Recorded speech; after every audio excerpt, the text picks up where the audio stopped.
Good morning, students. This is Nitin Jain, your commerce teacher. Today, we will study from accountancy one of the very important topic. This is ratio analysis. किसी भी एक business firm की position किसी दूसरी business firm की position से compare किया जाना है कि आखिरकार किसी एक बिजनेस की पोजीशन किसी दूसरे के कंपैरिजन या फिर हमारे बिजनेस की करेंट ईयर की पोजीशन हमारे बिजनेस की प्रीवियस ईयर की पोजीशन के कंपैरिजन किस प्रकार से चल रही थी, इसको जानकारी करने के लिए हम लोग एक पैटर्न फॉलो करते हैं, कुछ फार्मूलों का सेट यूज़ करते हैं और इन फार्मूलों का नाम और इस वर्किंग का नाम रेशो एनालिसिस। एक बिजनेस की परफॉर्मेंस सही तरीके से टाइम टू टाइम चेक करना ज़रूरी है। छोटे बिजनेसमैन इस परफॉर्मेंस को वन ईयर के बेस पे चेक करते हैं, जबकि जो बड़ी बिजनेस फर्म्स हैं ये लोग क्वार्टरली हर 3 महीने के बाद में अपनी बिजनेस परफॉर्मेंस को चेक करने के लिए सेगमेंट रिपोर्ट और क्वार्टरली रिपोर्ट्स बनाती हैं। तो स्टूडेंट्स, यहाँ पर मैं रेशो एनालिसिस क्या है ये ज़रा समझने का टॉपिक है। तो बताया गया कि रेशो एनालिसिस अर्थमेटिक रिलेशन है, यानी किन्हीं दो नंबर्स में, किसी दो डाटा में, किसी दो इन्फॉर्मेशन में क्या अर्थमेटिकली बाउंड रिलेशनशिप क्रिएट हो रहा है in between two figures is called ratio. यानी बिजनेस फर्म की जो डेटाबेस इंफॉर्मेशन है इसमें कंपेयर करने से जो जानकारी निकल करके आएगी उसको इससे मीनिंगफुल इंफॉर्मेशन ट्रैक करना, ट्रेस करना, इस काम का नाम ratio analysis. Student, ratio analysis में जब आंसर आउटकम की बात आती है तो ये आंसर आउटकम टोटल 4 प्रकार से आता है, इन टोटल 4। अब ये 4 टाइप कौन कौन से होंगे? तो ये 4 टाइप की वर्किंग के अंदर में जो रेस्पॉन्सिवनेस है ये टोटल 4 प्रकार से ऐसे आ सकता है। ये 4 जो टाइप्स हैं इसमें एक कैटेगरी होती है नंबर 1 पर रेशो प्योर, यानी प्योर रेशो। अब ये प्योर रेशो का मतलब क्या हुआ? जैसे आपके पास इंफॉर्मेशन आती थी, पार्टनरशिप आपने पढ़ा था कि 2 पार्टनर्स थे और पार्टनरशिप में प्रॉफिट शेयरिंग रेशो 3:2 था या 1:4 था, जो भी पार्टनर्स के बीच में रेशो था। तो वो जो रेशो था that is called pure ratio, 2:1 या 3:5 या 1:6, कोई भी रेशो का इन्फॉर्मेशन वहाँ आ सकता है। तब वो जानकारी आपको इंडिकेट करेगी, that is called pure ratio. Pure ratio का मतलब होता है कि ये इन्फॉर्मेशन को प्रेजेंट करने का एक तरीका है कि आप अपनी जानकारी को अगर इस वाले फॉर्म में 2:1 या 1:4 या जो भी नंबर्स आपके बिजनेस में आ रहे हैं इस तरीके से इन्फॉर्मेशन प्रेजेंट करेंगे तो इसको बोलेंगे हम लोग प्योर रेशो। सेकंड में जो आंसर, सेकंड कैटेगरी में जो आंसर यहाँ आ सकता है रेशो एनालिसिस ट्रेंड के अंदर में, this is called time ratio. अब टाइम रेशो में आपने फिर से पार्टनरशिप के अंदर गुडविल वाले क्वेश्चन पढ़े थे, वैल्यूएशन ऑफ गुडविल आपने पढ़ा, तो वहाँ पढ़ा था आपने कि goodwill will be calculated on the basis of 2 year purchase या 2 टाइम्स ऑफ एवरेज प्रॉफिट और सुपर प्रॉफिट व्हाटएवर। तो यहाँ पर में टाइम्स में कैलकुलेशन हो रही है, तो ये भी रेशो का एक टाइप है, इन्फॉर्मेशन है कि यहाँ इन्फॉर्मेशन टाइम्स में कही जा सकती है। और अगर टाइम्स के वाइज इन्फॉर्मेशन कह रहे हैं तो ये टाइम रेशो की कैटेगरी में बात आती है। थर्ड है परसेंटेज। ऐसा भी हो सकता है कि जो आंसर आउटकम आ जाए वो आउट ऑफ 100 यानी परसेंटेज के फॉर्म में हो, तो इस इन्फॉर्मेशन को भी हम रेशो के ट्रेंड में वर्किंग कर सकते हैं। और लास्ट है फ्रैक्शन नंबर्स, यानी कि 3/5, 2/4, 1/6, कोई भी इन्फॉर्मेशन नंबर हो सकता है। तो अगर इन्फॉर्मेशन इस तरह से आती है तो फ्रैक्शन इन्फॉर्मेशन। अल्टीमेटली स्टूडेंट्स, समझने की बात ये कि रेशो एनालिसिस में 4 तरीके से आंसर आउटकम हो सकता है। या तो हो सकता है प्योर रेशो के फॉर्म में आंसर पेपर में पूछा जा सकता है कि रेशो के अंदर में जब आंसर आते हैं तो आंसर कौन से तरीके के आते हैं। तो 4 तरीके से आंसर पॉसिबिलिटीज़ होती हैं। Number 1 ratio, pure ratio, time ratio, percentage ratio और फ्रैक्शन रेशो, इन चारों की मीनिंग बताई गई। यहाँ स्टूडेंट्स एक खास चीज़ आती है दैट इज कॉल्ड बेंचमार्क। अब बात आती है कि ये बेंचमार्क क्या है। जब कभी भी हम किसी एक बिजनेस फर्म की पोजीशन को कंपेयर करने के पर्पज से फर्स्ट ऑफ ऑल कैलकुलेट करते हैं और पता लगाते हैं कि हमारे बिजनेस की परफॉर्मेंस आखिरकार है क्या एक्चुअल आउटकम है, क्या रेस्पॉन्स आ रहा है, एक्चुअल पोजीशन है कितनी। तो इस पोजीशन को हम लोग कंपेयर करने के लिए first of all benchmark use करते हैं। अब यहाँ बेंचमार्क का मतलब हुआ एक तरीके का एक आउटकम जो हम फिक्स किए हैं कि हमारी वर्किंग में आंसर इतना आना चाहिए। तो जो आंसर हमारा प्री डिटरमाइंड है, जो इन्फॉर्मेशन हमारा पहले से बेस्ड है, जो इन्फॉर्मेशन इंडस्ट्री का बेस्ट है, उस इन्फॉर्मेशन से हम कंपेयर कर सकते हैं। थोड़ा सा इस बात को अगर हम बायोलॉजिकली डिस्कस करें तो ऐसा भी कह सकते हैं कि मान लीजिए कोई भी एक ह्यूमन बॉडी स्ट्रक्चर है और वहाँ पर हम लोगों को किसी पर्सन के बारे में जानकारी करना है थ्रू थर्मामीटर कि पर्सन को फीवर है या नहीं है। तो हमने उस पर्सन को थर्मामीटर लगा दिया। अब थर्मामीटर की रीडिंग आने पर जानकारी आना चाहिए कि 98.4 फ़ारेनहाइट। तो अगर 98.4 फ़ारेनहाइट टेम्परेचर से बढ़ा हुआ टेम्परेचर है मतलब पर्सन को फीवर है। तो 98.4 यहाँ पर बेंचमार्क है, स्टैंडर्ड आउटकम है, नॉर्मल कंडीशन को इंडिकेट करता है कि 98.4 इस इंडस्ट्री का या इस फीवर का या इस कंडीशन में एग्जाम्पल पर एक बेंचमार्क है जिसके बिहाफ पर हम अपने आंसर को कंपेयर कर सकेंगे। दिस इज कॉल्ड बेंचमार्क यानी पॉसिबल आउटकम्स। यहाँ से आगे स्टूडेंट बहुत इंपॉर्टेंट बात सामने आती है और इसका नाम है क्लासिफिकेशन। यहाँ बताया जा रहा है क्लासिफिकेशन ऑफ रेशोज। तो टोटल चैप्टर के अंदर में, इस वाले चैप्टर के अंदर में, कंप्लीट चैप्टर की वर्किंग के अंदर में टोटल 4 ग्रुप्स में पूरी की पूरी इंफॉर्मेशन डिवाइड है। ये चारों ग्रुप्स के अलग अलग हेड्स हैं। जैसे कि सबसे पहला ग्रुप लिक्विडिटी रेशो है। इस ग्रुप के अंदर में केवल 2 प्रकार की वर्किंग करने के लिए है। इस लिक्विडिटी ग्रुप के अंदर में केवल 2 प्रकार के रेशो कैलकुलेट होंगे, एक होगा करंट रेशो और एक होगा क्विक रेशो। ये दोनों ही रेशो बेंचमार्क बेसिस पे चलेंगे। करंट रेशो जब आप आंसर निकालेंगे तो 2:1 आना चाहिए। अगर आपके बिजनेस का करंट रेशो 2:1 आ रहा है तो ये इस बात को इंडिकेट करता है कि आपका बिजनेस बिल्कुल बढ़िया तरीके से परफॉर्म कर रहा है, कोई प्रॉब्लम की बात है ही नहीं। लेकिन अगर क्विक रेशो की हम कैलकुलेशन करते हैं तो ये पॉसिबिलिटी, ये आंसर आउटकम यहाँ पर 1:1 आना चाहिए। तो दोनों ही प्योर रेशो की कैटेगरी के रेशो हैं और लिक्विडिटी रेशो का ग्रुप, और इस ग्रुप में केवल 2 फॉर्मूले अप्लाई होते हैं। इन फॉर्मूलों का फॉर्मूला और इसके अंदर यूज होने वाली टेक्निकलिटीज़ हम लोग डिटेल में नेक्स्ट वीडियो में डिस्कस करेंगे। अभी में हम लोग ये डिस्कस कर रहे हैं कि यहाँ कौन कौन सी चीज़ें डिस्कशन के लिए आती हैं और आखिरकार रेशो एनालिसिस है क्या। तो रेशो एनालिसिस एक कंपैरिजन टूल है और इस टूल के थ्रू हम अपने बिजनेस की करंट ईयर की परफॉर्मेंस को एस्टिमेट कर पा सकते हैं कि हमारे बिजनेस में क्या चल रहा है और बिजनेस परफॉर्मेंस किस किस तरीके से रन और वर्क कर रही है। मैंने स्टूडेंट्स आपको बताया क्लासिफिकेशन ऑफ रेशो वाइज 4 प्रकार से आंसर्स आएंगे या 4 ग्रुप में हम कैलकुलेशन करने वाले हैं। इन 4 ग्रुप्स में नंबर 1 जो ग्रुप हमारे पास आता है that is called liquidity ratio, और लिक्विडिटी ग्रुप के अंदर में टोटल 2 फॉर्मूले होते हैं। स्टूडेंट्स जैसे यहाँ ये टोटल प्रकार के रेशो मैंने लिखे हैं कि कौन से ग्रुप में कितने कितने फॉर्मूले हैं। तो लिक्विडिटी ग्रुप में 2 ही फॉर्मूले हैं, सॉल्वेंसी में 4, एक्टिविटी में 4 और प्रॉफिटेबिलिटी में 5। इस प्रकार से आपका पूरा का पूरा चैप्टर केवल और केवल 15 फार्मूलों की सीक्वेंस में डिवाइड हो जाता है और 15 ही फार्मूले इन टोटल करने के लिए आते हैं।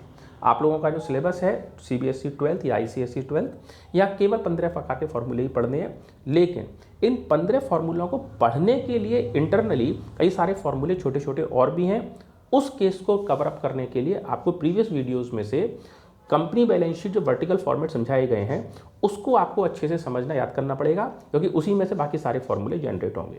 तो आपको ये चैप्टर जो कंपनी बैलेंस शीट है, जिन बच्चों को नहीं आ पा रहा है, समझ में नहीं आ रहा, तो वो जरूर से बार बार प्रीवियस वीडियोस को जरूर से कंसीडर करिए ताकि आपको ये चैप्टर समझ में आ जाए। ध्यान रखिएगा, अगर आप company balance sheet vertical format को याद किए बगैर इस चैप्टर को पढ़ना चालू कर देंगे तो ये चैप्टर पढ़ तो लेंगे आप, लेकिन आपको इसमें से क्वेश्चन अटेम्प्ट करने के लिए भारी प्रॉब्लम का सामना करना पड़ेगा।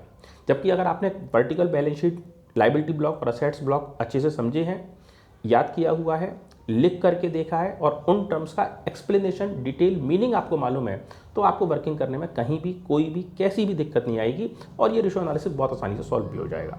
इसके इंटरनल डिवीजन में जितने भी फॉर्मूले हैं वो सारे फॉर्मूले वहीं से जनरेट होंगे। तो उस चैप्टर का इंपॉर्टेंस इस पेपर को क्वालिफाई करने में बहुत ज़्यादा है। इसके आगे कैश फ्लो का चैप्टर आने वाला है, वहाँ भी उसका इंपॉर्टेंस होगा। तो स्टूडेंट्स आपके लिए जो प्रीवियस नोट्स रेडी करके दिए गए उसको आप अच्छे से वॉचिंग कीजिए, चैनल सब्सक्राइब करिए, वर्किंग करिए, पढ़िए, जिससे कि आपको चीज़ें समझ में आए। नहीं समझ में आने पर पूछिए, जिससे आपको क्वेरीज सॉल्व हो सकें।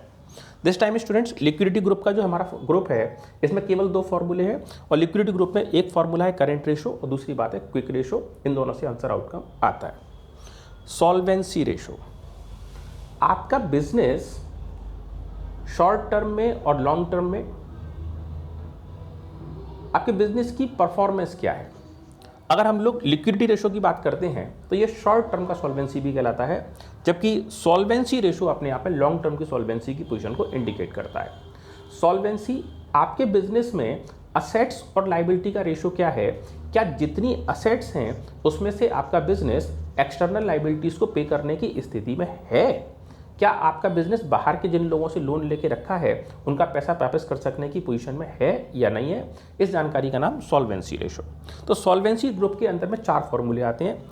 डेब्ट इक्विटी रेशो, डेब्ट इक्विटी रेशो यानी कि व्यापार के ऊपर कर्जा कितना है, डेब्ट कितना है, और इक्विटी बिजनेस में बिजनेस का यानी ओनर्स का कितना पैसा इसके अंदर लगा हुआ है। आपने पढ़ा था शेयर होल्डर फंड, तो ये इक्विटी रेशो वहाँ से काम करेगा। डेब्ट इक्विटी रेशो, यहाँ फॉर्मूला में एक खास बात, आसान ट्रिक है कि जैसे डेब्ट इक्विटी रेशो करते हैं तो फॉर्मूला बहुत ही आसान लर्न करने का। यहाँ है डेब्ट पहले और इक्विटी बाद में, तो फॉर्मूला भी वही है, डेब्ट अपॉन इक्विटी।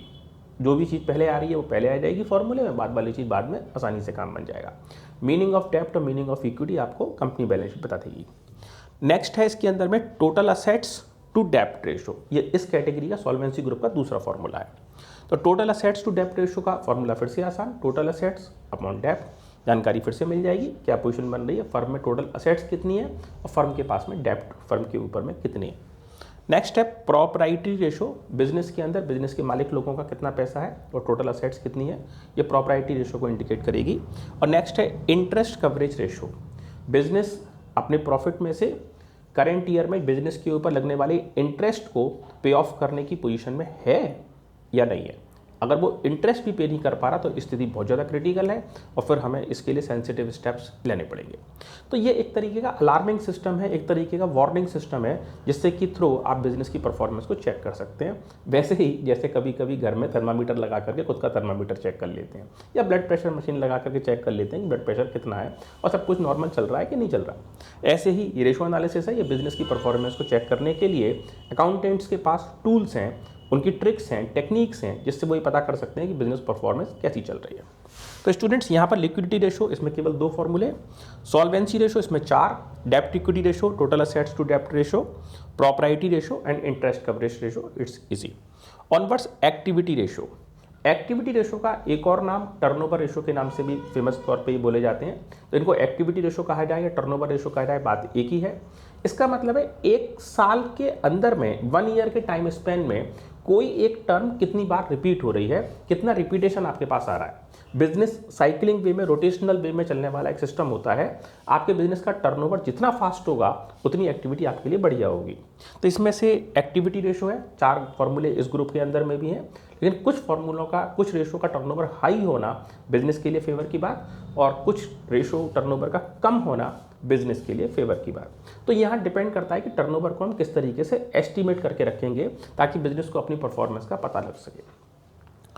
एक्टिविटी रेशो, तो एक्टिविटी रेशो में एक है इन्वेंट्री टर्नओवर रेशो, आपके यहाँ कितना स्टॉक्स हैं, कितना इन्वेंट्री है, रॉ मटेरियल है, फिनिश गुड्स है, WIP है, इन सारे WIP वर्क इन प्रोग्रेस। तो उसके बिहाफ पर हम पता लगा सकते हैं कि इन्वेंट्री का टर्नओवर हमारे यहाँ कितना कितना आ रहा है, ओपनिंग स्टॉक क्या है, क्लोजिंग स्टॉक क्या है, कितनी बार एक साल भर के अंदर हमारे यहाँ ये बिजनेस की परफॉर्मेंस टर्नअप हुई है, एक्टिविटीज़ आई हैं। तो that is called inventory turnover ratio. Debtors turnover ratio, जिन लोगों को दुकान का सामान हमारी बिजनेस की तरफ से उधार में बेचा गया, तो ये लोग एक साल में हमारे बिजनेस में कितनी बार टर्नअप हुए। जैसे मान लीजिए हमारी एक शॉप है और उस शॉप के अंदर में, सपोज हमारी एक शॉप है, उस शॉप में एक नया कस्टमर हमारे पास आता है और वो कहता है कि सर आपकी शॉप तो आगरा में है, आप अपना पूरा आगरा का मार्केट कैप्चर करके बैठे हैं, बढ़िया, लेकिन आपके सामान का कोई भी प्रकार का सामान, आपका कोई भी मटेरियल हमारे बाज़ार में, मैं जो आया हूँ, ग्राहक कह रहा है कि मैं जो आया हूँ वो मेरठ से आया हूँ और हमारे मेरठ के मार्केट में आपकी कंपनी का कोई सामान वहाँ अवेलेबल नहीं है और दूसरे प्रोड्यूसर से वो अपना सामान बेचते हैं। तो आप अगर अपना सामान बेचने के लिए मेरठ के मार्केट के लिए मुझे देंगे तो लोकल आगरा का मार्केट तो आपका डिस्टर्ब होगा नहीं, क्योंकि वो तो आपका मार्केट है, आप अपना सामान बेचते रहिए। लेकिन मेरठ के मार्केट में सामान बेच करके मैं एक्स्ट्रा प्रॉफिट कमा सकता हूँ और प्लस आपके सामान की कवरेज का एरिया और बढ़ जाएगा। तो आज मैं मेरठ से आया हूँ, कल को मुजफ्फरनगर और सहारनपुर के कस्टमर्स भी आपके पास आ जाएंगे, तो आपका बिजनेस का एक्सपेंशन होगा, ग्रोथ होगा। हमने कहा बात तो ठीक है। कस्टमर कह रहा है कि आप मुझे 1 लाख रुपए का सामान दे दीजिए और मैं उस सामान को बेचने के बाद पैसे आपको दे जाऊंगा, अपने मुनाफे के पैसे अपने पास रख लूँगा और जो सामान की कॉस्टिंग आपसे बनती है वो मैं आपको हैंड ओवर कर जाऊँगा, उसके बाद नया सामान मैं आपसे और ले जाऊँगा। रही बात इस बात की कि 1 लाख रुपए का सामान मैं आपसे ले जाऊं तो उसकी गारंटी क्या है, तो 3 बिल्कुल पक्के विश्वास के मेंबर्स जो आपके कॉन्फिडेंस के मेंबर्स हैं उनसे मैं गारंटी करवा के दे रहा हूं, 3 लोगों से गारंटी करवा रहा हूं। और प्लस मेरिट में आकर के आप मेरा सेटअप भी देख सकते हैं, तो उसमें आपको इनकन्वीनियंस नहीं होगी और मैं बिजनेस करने के पॉइंट ऑफ व्यू से आपसे बात करने आया हूँ। कोई चीटिंग, एरर या फ्रॉड, मेरा कोई रॉन्ग इंटेंशन नहीं है। हम उस पर्सन की reliability, market reputation, goodwill conditions, 3 लोगों का ट्रस्ट और बहुत सारी बिजनेस बातों को देखते हुए हमने सोचा कि चलो ठीक है, इसको डील करते हैं। अब यहाँ समझने की बात यह है कि मान लीजिए कि हमारे पास इस कस्टमर को डील करने में सपोज अगर हम इसको सामान बेचते हैं 1 लाख रुपए का, तो हमारा 10% का प्रॉफिट इस पर्सन से होगा। तो 10% का हमारा बिजनेस का NRR है, नॉर्मल रेट ऑफ रिटर्न है। तो इस कंडीशन में अगर हमने इसको 1 लाख रुपए का सामान बेचा तो ऐसा करने से हमको 10,000 का मुनाफा होगा। अब यहाँ क्या है कि हमने इस पर्सन को 1 लाख रुपए अपने पास से सामान के तौर पे उधार में दे दी, तो हमारी दुकान का 1 लाख रुपए उसके पास चला गया। अब 1 लाख रुपए चला गया उधार गुड्स के फॉर्मेट में, तो भले ही से वो पर्सन उस सामान की वैल्यू को 1 लाख रुपए समझ रहा है, लेकिन हमारी तरफ से सामान गया वास्तव में 90,000 रुपये का, 10,000 का हमारा प्रॉफिट शामिल है। अब अगर ये पर्सन 2 महीने में उस 1 लाख रुपए वर्थ के सामान को बेच करके और फिर से हमारे पास लौट करके आ जाता है और आके कहता है कि सर पुराने वाले 1 लाख रुपए तो ये लीजिए और आज ही हैंड टू हैंड 1 लाख रुपए का नया सामान मुझे और दे दीजिए, तो हमने उसको 1 लाख रुपए का नया सामान और दे दिया। देखा जाए तो हमारे पास 1 लाख रुपए आए कैश के फॉर्मेट में और ठीक उसी सेकंड 90,000 रुपये का सामान फिर चला गया, यानी 90,000 रुपये की परमानेंट उधारी हमारी उसकी तरफ बनी हुई है और वो 1-1 लाख रुपए के टर्नओवर के हिसाब से हमारे पास आ जा रहा है। उसके दुकानदार के हर बार के चक्कर लगाने पर हमको 10,000 का मुनाफा हो जाता है, क्योंकि 1 लाख रुपये का माल मुझे बेच लेते हैं। अगर वो 2-2 महीने के गैप पर हमारे पास आता है, इसका मतलब 1 साल भर के ड्यूरेशन में, 12 महीने के ड्यूरेशन में ये पर्सन 6 बार हमारे पास आ पाएगा, तो हम इससे प्रॉफिट कमा पाएंगे 60,000 रुपये। हमने कहा भाई तुम्हारा सामान बेचने का कंडीशन तो बहुत बढ़िया है और तुम 2 महीने के अंदर आ भी जाते हो, लेकिन तुम बहुत लेट सामान बेच पाते हो। तुम अपना टर्नओवर बढ़ाओ, अपने सामान की बिक्री फास्ट करो। तो अब तुम सामान 1-2 महीने के अंदर में आते हो बेचने करने के पर्पज से, तो तुम इसकी जगह पर 1 महीने में सामान बेचकर 1 लाख रुपए का सामान 1 महीने में बेच करके तब आया करो। दुकानदार बोला ठीक है साहब, मैं आपकी बात को एग्री करता हूँ और मैं 2 लाख रुपए 1 लाख रुपए का सामान 2 महीने में बेचने की जगह पूरी जोर लगा करके 1 महीने के अंदर सामान बेच करके फिर 1 महीने बाद आ जाऊँगा और नया सामान ले जाऊँगा। हमने कहा आ जा, बढ़िया। अगर मान लीजिए ये ग्राहक 1-1 लाख रुपए का सामान ले करके और अब 1-1 महीने के इंटरवल पर हमारे पास आता है, तो अब इसका टर्नओवर हमारे पास वापस 1 साल में आने का टर्न हर 1 महीने बाद है, तो 1 साल के अंदर अब ये पर्सन 12 बार हमारे पास आ पाएगा। तो अब अगर ये 12 बार आता है तो हमारा टर्नओवर 12 टाइम्स बढ़ जाएगा इस पर्सन से, और अब चूंकि 12 बार आ रहा है तो हमारे 10,000 रुपये के प्रॉफिट हर चक्कर पर लगने की वजह से हमारा प्रॉफिट 1,20,000 रुपये का हो जाएगा, क्योंकि 12 बार टर्न कर रहा है। तो टर्नओवर का मतलब है टर्न ओवर, टर्न अप। ये पर्सन हमारे पास 1 बार आने के बाद कितनी बार रिसाइकिल, रिपीट हमारे पास आ पाता है। तो स्टूडेंट्स यहाँ पर है टर्नओवर एक्टिविटी रेशो, इसी का दूसरा नाम टर्नओवर रेशो। इसमें भी टोटल 4 फॉर्मूले होते हैं। एक है इन्वेंट्री टर्नओवर, इसका मतलब स्टॉक का टर्नओवर है। इन्वेंट्री मटेरियल का मैटर है, कितना मैटर इसमें आ रहा है। डेटर्स टर्नओवर, जिनको सामान हमने बेचा है वो हमारे पास कितने समय में लौट करके आ रहे हैं पैसे देने के लिए और फिर नया माल लेने के लिए। क्रेडिटर्स टर्नओवर, जो लोगों को सामान हमने खरीद रखा है वो हमारे पास कितने समय में आते हैं या हम उनको पेमेंट कितने समय में कर रहे हैं, क्रेडिटर्स टर्नओवर। नेक्स्ट है वर्किंग कैपिटल टर्नओवर रेशो। तो वर्किंग कैपिटल टर्नओवर रेशो का मतलब है कि हमारे पास जो working capital WC, current assets minus current liability, तो जो हमारे पास वर्किंग कैपिटल है उसका टर्नओवर रेशो कितना है, कितना बेनिफिट उसकी अगेंस्ट हमें मिल पा रहा है। टर्नओवर रेशो एस्टिमेट करना एक काम का सौदा है, इंपॉर्टेंट जरूरी एस्पेक्ट है, ताकि बिजनेस परफॉर्मेंस को हम एस्टिमेट कर पा सकें। स्टूडेंट्स के बाद आता है प्रॉफिटेबिलिटी रेशो, ये आखिरी ग्रुप का चौथा ग्रुप फॉर्मूला है। बिजनेस परफॉर्मेंस प्रॉफिट की स्थिति को पता करने का ग्रिप है। इसके अंदर में टोटल 5 रेशियोज होते हैं। इस प्रकार से 2 + 4 + 4 + 5 टोटल चैप्टर के अंदर 15 फॉर्मूले। तो 15 रेशो के अंदर में जो 5 फॉर्मूले यहाँ पर अप्लाई होने हैं वो नंबर 1 है gross profit ratio, GP ratio, gross profit ratio. Gross profit into 100 upon net sales. अब जो नई टर्मिनोलॉजी आ रही है इसमें नेट सेल्स को रेवेन्यू फ्रॉम ऑपरेशन कहा जाता है, तो आप बिल्कुल कंफ्यूज मत हुई। नेट सेल्स और नेट रेवेन्यू फ्रॉम ऑपरेशन एक ही बात है। तो यहाँ पर मैं आप इसको अपनी कन्वीनियंस में जो भी आपको इजी लगता है वो आप फॉलो कर सकते हैं। बुक्स में इसको नेट रेवेन्यू फ्रॉम ऑपरेशन लिख दिया गया है, इसका मतलब नेट सेल्स से ही है। नेट प्रॉफिट, सामान में कितने रुपए का नेट प्रॉफिट है। ग्रॉस प्रॉफिट तो ट्रेडिंग अकाउंट के आंसर से निकलता था, पढ़ा था आपने 11th क्लास में, और नेट प्रॉफिट निकलता है net profit and loss account के अगेंस्ट। अब यहाँ दो चीज़ें आती हैं जिसमें अक्सर स्टूडेंट कंफ्यूज होता है। ये है operating profit ratio, OP ratio, operating profit ratio इसका नाम है, जबकि इसके अगला वाला जो रेशो है वो है ऑपरेटिंग रेशो। प्लीज कंसीडर, यहाँ स्टूडेंट अक्सर गलती कर लेते हैं, आपको ध्यान रखना है यहाँ पे दो फॉर्मूले अलग अलग हैं। एक है ऑपरेटिंग प्रॉफिट रेशो, बिजनेस को ऑपरेट करने में, बिजनेस को चलाने में, बिजनेस को रन करने में जो खर्चा बिजनेस का लग रहा है that is called operating ratio. और उसके अगेंस्ट जो प्रॉफिट जनरेट, नेट सेल्स में से ऑपरेटिंग एक्सपेंस माइनस कर देंगे, नेट ऑपरेटिंग प्रॉफिट निकल आएगा। तो ऑपरेटिंग प्रॉफिट का जो पोजीशन है वो अलग है। यहाँ पर पेपर में खास तौर पे देखिएगा ऑपरेटिंग प्रॉफिट नाम दिया जाएगा, और दूसरा है ऑपरेटिंग रेशो, इसका मतलब है operating expense ratio. Operating expense में जर्नली बुक में कहीं पर भी क्वेश्चन आने पर ऑपरेटिंग के साथ में एक्सपेंस नाम लिखा हुआ नहीं आता है, लेकिन ऑपरेटिंग रेशो अगर वो कह रहे हैं तो उनका मतलब ऑपरेटिंग एक्सपेंस रेशो से है। तो please consider, don't be confuse in exams, it is operating profit ratio and next is operating ratio. तो please take care for this. Next is ROI, return on investment. कारोबार में जितना पैसा लगा के बैठे हो, कैपिटल कंट्रीब्यूट किए हो, उसके बदले से रिटर्न आउटकम क्या है, उसके बदले से आंसर कितना निकल रहा है। तो ये जो नेट प्रॉफिट है इसको एस्टिमेट करते हैं अगेंस्ट सेल्स, और जो ROI है, रिटर्न ऑन इन्वेस्टमेंट है, इसको कैलकुलेट करते हैं against your investment, what amount of capital you had invested in the business. तो स्टूडेंट्स यहाँ पर ये बड़ा चैप्टर है, चैप्टर की एक समरी, चैप्टर का एक रफ व्यू मैंने आपको प्रोवाइड कराया। रेशो एनालिसिस एक कंपैरिजन टूल है।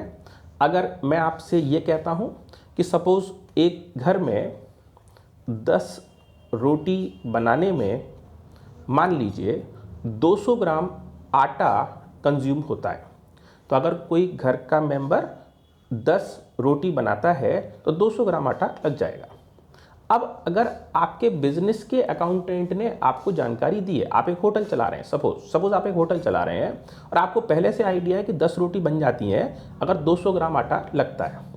किसी दिन जो शेफ़ है, खाना बनाने वाले मेंबर हैं, उन्होंने जानकारी दिया कि सर आज रोटी तो 10 बनी लेकिन आटा 210 ग्राम लग गया। तो चलो ठीक है, ऐसा हो सकता है, मैनुअल वर्किंग होती है, कोई ऐसा हर काम मैकेनिकल तो नहीं होता है, कभी आटा फैल भी सकता है, कभी ज़्यादा भी ले सकता है, कुछ नाप के तौल करके भी रोटी नहीं बनती है, ऐसे मैनुअली वर्किंग में 10-5 ग्राम ऊपर नीचे हो सकता है। तो किसी दिन 210 ग्राम लग गया, किसी दिन 205 ग्राम लग गया, किसी दिन 198 ग्राम में ही काम हो गया, किसी दिन 200 ग्राम लग गया। तो आपको एक आइडिया है कि आपके बिजनेस में अगर 10 रोटी बनती हैं तो उस 10 रोटी बनाने में 200 ग्राम आटा कंज्यूम होता है। ये एक विजन, एक आइडिया आपके पास। अब आपके यहाँ पर 1 महीने बाद मालूम पड़ा था आटा तो खत्म हो गया। आपने कहा था आटा तो हमारे यहाँ जितना हर महीने मंगाते थे उतना ही आया और ऐसी कोई ज़्यादा बिक्री भी नहीं हुई, तो ये आटा कैसे कंज्यूम हो गया। तो खाना बनाने वाले को पूछा, भाई कल तुमने 10 रोटी बनाई थी तो तुमने कितना आटा कंज्यूम किया, या 20 रोटी बनाई थी तो तुमने कितना आटा कंज्यूम किया। अब खाना बनाने वाला रिस्पॉन्स कर रहा है कि सर मैंने कल 20 रोटी बनाई थी, लेकिन उसको बनाए जाने पर मेरे यहाँ से जो आटा कंज्यूम हुआ ये कंज्यूम हुआ 800 ग्राम। हमने कहा मिस्टर पकड़े गए, कहीं ना कहीं मामला गड़बड़ है। तो गड़बड़ क्यों है आप बता सकते हैं, गड़बड़ क्यों है? क्या इस चीज़ का रेस्पॉन्स है कि हम ये कैसे पता लगा पाए कि जो हमारा खाना बनाने वाला पर्सन है वो आटे के कंजम्पशन के बारे में सही जानकारी नहीं दे रहा है, या घी के कंजम्पशन के बारे में, दालों के कंजम्पशन के बारे में, जो भी उनका मटेरियल प्रोडक्शन का है या सेल का है उसकी सही डिटेल नहीं दे रहा है। हमको पहले से पता है कि 10 रोटी बनाने में अप्रॉक्सीमेट 200 ग्राम्स आटा कंज्यूम हो रहा है, जबकि आज हमारी जानकारी आई है कि इस पर्सन ने 20 रोटी बनाई है तो इस हिसाब से 400 ग्राम आटा कंज्यूम हो जाना चाहिए था, जबकि आटे का कंजम्पशन ये पर्सन बता रहा है 800 ग्राम्स। तो ये रेशो एनालिसिस की ट्रिक और टेक्निक है और इसके थ्रू हम पता लगा सकते हैं कि सामने वाला पर्सन हमको सही जानकारी दे रहा है या जानकारी के अंदर कहीं ना कहीं फेर है, कहीं ना कहीं गड़बड़ है, इंफॉर्मेशन मिसमैच है। तो जहाँ भी कहीं बिजनेस में ऐसे बहुत सारे पॉइंट्स आते हैं, जब आप बिजनेस करते हैं तो ह्यूमन एरर से, टेक्निकल एरर से जानबूझ करके इंटेंशनली मिस्टेक कर दी जाती है या मिस्टेक करके सामने वाले को चोट पहुंचाने की कोशिश की जाती है। तो रेशो एनालिसिस ट्रिक है जिसके थ्रू आप आपके बिजनेस में से बहुत बहुत बारीकी से ये पता लगा पाएंगे कि आखिरकार बिजनेस में गड़बड़ कहाँ हो रही है और कौन मेंबर्स हैं जो बिजनेस में एक्टिविटीज़ में गड़बड़ी फैलाने के अंदर में इन्वॉल्व हैं। तो रेशो एनालिसिस एक ट्रिक, एक टेक्निक बेस्ड वर्किंग है जिसमें आप लोग आपका काम ठीक ठीक तरीके से करने की कोशिश करते हैं। तो students, this time this is ratio analysis. हमने डिस्कस किया कि रेशो एनालिसिस क्या है। तो रेशो एनालिसिस अर्थमेटिकल रिलेशन है किन्हीं भी दो नंबर्स में। जैसे मैंने अभी एग्जांपल किया रोटी वाला, तो उसमें 10 रोटी बनाने में 200 ग्राम आटा लग रहा था, तो ये एक रिलेशन था, अर्थमेटिकल रिलेशन कि 10 रोटी बनाओगे 200 ग्राम आटा लग जाएगा। लेकिन अगर 20 बनाओगे तो 400 लग जाएगा, 400 नहीं लगेगा तो 410 ग्राम लग जाएगा, 420 430 ग्राम लग जाएगा। इससे ज़्यादा वेरिएशन तो नहीं आएगा ना। अगर 800 ग्राम, ये तो भाई डबल से बाहर हो गया, तो ये तो सिस्टम कहीं ना कहीं गड़बड़ है। तो रेशो एनालिसिस ट्रिक है, टेक्निक है जो रिलेशनशिप बताता है किन्हीं भी दो नंबर्स में कि क्या मैथमेटिकल ऑपरेशंस, क्या नंबर्स आ रहे हैं। रेशो एनालिसिस में आंसर जो आते हैं वो 4 प्रकार के आते हैं। या तो प्योर रेशो में आंसर आएगा, या टाइम्स में आएगा, परसेंटेज में आएगा, या फ्रैक्शन में आएगा, कोई भी कैटेगरी में आंसर आ जाएगा। यहाँ बेंचमार्क होते हैं, यानी प्री डिटरमाइंड आंसर आउटकम्स होते हैं कि अगर आप ये टेस्टिंग कर रहे हैं तो ये आंसर आ जाना चाहिए। अगर ये आंसर आ रहा है तो आपकी परफॉर्मेंस ठीक, और ये आंसर नहीं आ रहा है तो आपकी परफॉर्मेंस गड़बड़। नेक्स्ट नंबर पर हमारे पास है क्लासिफिकेशन ऑफ रेशो। तो पूरे के पूरे चैप्टर में 12th स्टैंडर्ड पे जो रेशोज हैं वो गिनती में 15 हैं। 15 रेशो को 4 ग्रुप्स में डिवाइड किया गया। नंबर 1 है लिक्विडिटी रेशो, और इसी को शॉर्ट टर्म की सॉल्वेंसी भी कहा जाता है। और इस ग्रुप में केवल 2 रेशो हैं, एक करेंट रेशो और एक क्विक रेशो। दोनों ही रेशो बेंचमार्क बेस्ड चलते हैं, 2:1 और 1:1। नेक्स्ट नंबर है सॉल्वेंसी रेशो, जो बता रहा है कि लॉन्ग टर्म में बिजनेस अपनी लाइबिलिटीज को पे कर पाने की स्थिति में है या नहीं है। आज जो आप कारोबार कर रहे हैं उसका लॉन्ग टर्म का इफेक्ट क्या आने वाला है, क्या बिजनेस अपनी लाइबिलिटीज पे कर पाएगा, अपनी एसेट्स अपने पास में से। तो इसके लिए टोटल 4 टेस्ट होते हैं, डेप्ट equity ratio, total assets to dept ratio, property ratio और interest coverage ratio. Activity ratio, इसको हम लोग टर्नओवर रेशो भी बोलते हैं, और पता लगाते हैं कि एक साल में कितनी बार का टर्नअप, एक ही कैपिटल, एक ही अमाउंट, एक ही मनी को हम एक साल में कितने टाइम्स रोटेट कर रहे हैं, कितने टाइम उस मनी को यूज़ कर रहे हैं। जितना ज़्यादा रोटेशन बढ़ जाएगा असेट साइड की टर्म्स में, रिकवरेबल टर्म्स में हमारे लिए बेनिफिट की बात है, और पेएबल टर्म्स में बढ़ा हुआ टर्नओवर नुकसान की बात है। तो ये बिजनेस कंडीशन के ऊपर डिपेंड करेगा। Activity ratio. नेक्स्ट है प्रॉफिटेबिलिटी रेशो। इस ग्रुप में टोटल 5 फॉर्मूले हैं, gross profit ratio, net profit ratio, operating profit ratio. आई हाईलाइट अगेन, ध्यान रखिएगा ये सबसे ज़्यादा कंफ्यूजिंग टॉपिक है, यहीं पे गलती होती है। 2 अलग अलग रेशो है, ऑपरेटिंग प्रॉफिट रेशो अलग, ऑपरेटिंग एक्सपेंस रेशो अलग। तो आपको कौन सा वाला रेशो कंसीडर करना है उसको आपको देख के चलना पड़ेगा।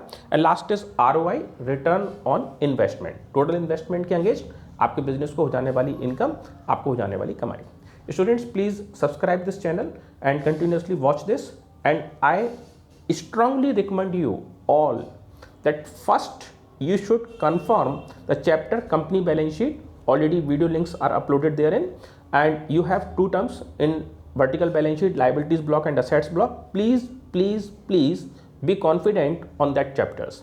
आपको अगर कंपनी बैलेंस शीट का लाइबिलिटी ब्लॉक और असेट्स ब्लॉक कंफर्म है, केवल तभी आपको ये चैप्टर रेशो एनालिसिस समझ में आएगा।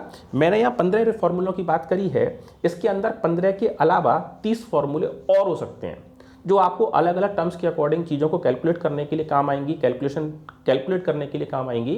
तो वहाँ इस जानकारियों को आप केवल और केवल तब कर पाओगे जब आपको कंपनी की बैलेंस शीट अच्छे तरीके से फिंगर्स पे सारी चीज़ें क्लियर होंगी। कैश एंड कैश इक्विवेलेंट क्या है, शेयर होल्डर फंड क्या है, ओनर्स इक्विटी क्या है, ट्रेड पेबल्स क्या है, सारी जानकारियां अगर आपको कंपनी बैलेंस शीट की क्लियर है, आपने लिख करके बना करके देखा है, तो डेफिनेटली आपको रेशो एनालिसिस आसान लगेगा। और अगर आपको ये वर्किंग नहीं क्लियर है तो फिर दिक्कत का टॉपिक जरूर है। इस रेशो एनालिसिस की बिजनेस में एग्जैक्टली वही इंपॉर्टेंस है जो कि किसी ह्यूमन पर्सन की ओर से अपनी फुल बॉडी का चेकअप हर 6 महीने या साल भर के अंदर कराए रखने से है। तो अगर उसके बिजनेस में कोई, उसके शरीर में अगर कोई लंबी परेशानी, बड़ी परेशानी उसको आने वाली होगी तो टाइमली उसको जानकारी मिल जाएगा। जैसे एक पर्सन ने 6 महीने पहले फुल बॉडी स्कैन कराया, चेकअप कराया और कहीं कोई बीमारी उसको नहीं मिली तो बढ़िया। अब अगर अगले 6 महीने बाद वो जानकारी कराता भी है और मान लीजिए पर्सन को मिलता है कि उसको कैंसर का प्रॉब्लम हो रहा है या उसको लंग्स में प्रॉब्लम हो रहा है, तो ये प्रॉब्लम ज़्यादा से ज़्यादा 6 महीने पुरानी हो सकती है, क्योंकि 6 महीने पहले ही उसने अपना चेकअप करा था, तब तक कोई प्रॉब्लम नहीं थी। हाँ, अगर किसी पर्सन ने लाइफ में 4 साल में, 5 साल में, 10 साल में या पहली बार अपना चेकअप कराया तो भैया फिर तो रिस्क ही रिस्क है कि क्या बॉडी में प्रॉब्लम निकल करके आएंगी, कुछ नहीं मालूम, क्योंकि अब से पहले कभी भी ये फुल बॉडी स्कैन हुआ ही नहीं है। सेम एग्जैक्टली जो पोजीशन, जो परफॉर्मेंस, जो रीजन एक ह्यूमन स्ट्रक्चर के अंदर फुल बॉडी चेकअप की है, सेम बिजनेस की परफॉर्मेंस को चेक करने के लिए और उसमें से मीनिंगफुल इंफॉर्मेशन ट्रैक करने के लिए ये रेशो एनालिसिस आपको हेल्प करता है। और इससे पूरा बिजनेस स्कैन होकर के और कहाँ कहाँ क्या क्या प्रॉब्लम चल रही हैं, डेटर्स में, क्रेडिटर्स में, टर्नओवर में, प्रॉफिटेबिलिटी में, आरओआई में, हर चीज़ सामने ट्रैक हो जाती है, कन्फर्म हो जाती है, मिस्टेक्स पता चल जाती हैं। और इसी की वजह से बड़े बिजनेस जो रेशो एनालिसिस फॉलो करते हैं वो बड़ा मुनाफा कमाते हैं। तो आपका बिजनेस भले ही से आज छोटा हो सकता है, कोई बात नहीं, लेकिन अगर आप कॉमर्शियल टेक्निक्स यूज करेंगे तो डेफिनेटली आप भी आपके बिजनेस से बड़ा मुनाफा कमा सकेंगे। तो स्टूडेंट्स, इसके लिए बहुत ज़्यादा जरूरी है कि आप टेक्निक्स को यूज करिए, पढ़िए और बिजनेस को एक लेमैन बिजनेस या ट्रेडिशनल बिजनेस की तरीके से न चला करके मॉडर्नाइज वे में साइंटिफिक टेक्निक्स को यूज करके आप अपना बिजनेस स्ट्रांग बनाइए, बड़ा मुनाफा कमाइए। Thank you, have a nice day. Thank you students for watching this video. Please subscribe and channel this share.